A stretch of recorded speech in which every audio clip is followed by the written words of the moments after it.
تعالى اقول لك على غلطات اوعى تقع فيهم عشان ما تضيعش عربيتك. خلاص ما عادش حد هيجيب عربيات جديده، كورولا بمليون جنيه واسبريسو ب 300,000 مانيوال، خلاص يابا اللي معاه حاجه حافظ عليها. اوعى تحط ميه حنفيه في الرادياتير، ولا ميه تكييف، ولا ميه مقطره، ولا اي حاجه يا جدعان من الاختراعات دي. وميه الرادياتير نظيفه، يعني مش اي ميه ملونه وخلاص. ميه الرادياتير حاجه محوريه جدا، الاهمال فيها هيشيع ده.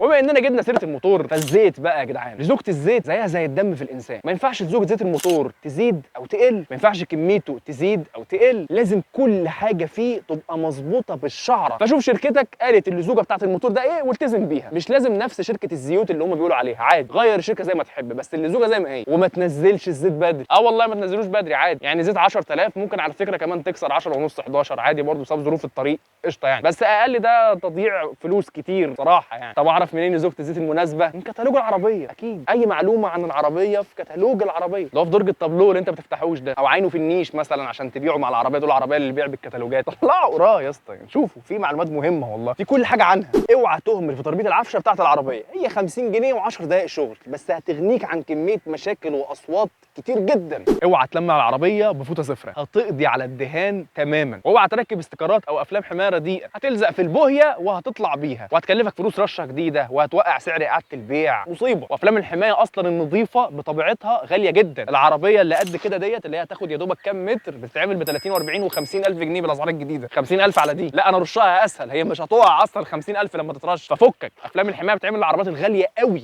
اوعى تستخدم اي ملمعات رديئه الجوده او حاجات بقى اللي تحت بير السلم او المعموله متدربه يدوي في المغاسل الرخيصه عشان تلمع التابلو، سواء كان بلاستيك او جلد او الجلود بتاعت الكراسي. التابلو هيتشقق وهيتكسر 100 حته من اقل حاجه. الملمعات ديت يا باشا هتنشف التابلو تماما مع الشمس واي عوامل خارجيه، هتلاقيه بيتكسر من اقل حاجه، وهيكلفك فلوس تغيير تابلو، ومش هيتقفل حلو. والصناعي يقول لك والله يا باشا ده اخره، وده قفلت المصنع محدش بيعملها تاني. طول ما انت ماشي بقى تفضل عربيات تشخلل بقى، طول ما انت ماشي سامع صوت تزييق وشخلله مش عارف مصدره منين. فليه؟ هو الطبيعي بتاعه اصلا ان هو يبقى لونه مطفي، مش لازم يبقى بيلمع، مش منطقي. مفيش عربيه كده اصلا سواء كان جلد او بلاستيك. ومهم جدا كمان تعمل لنا فولو، والله لو انت على فيسبوك اعمل لنا فولو، وانت على اليوتيوب اشترك على القناه، موضوع بسيط والله. سلام.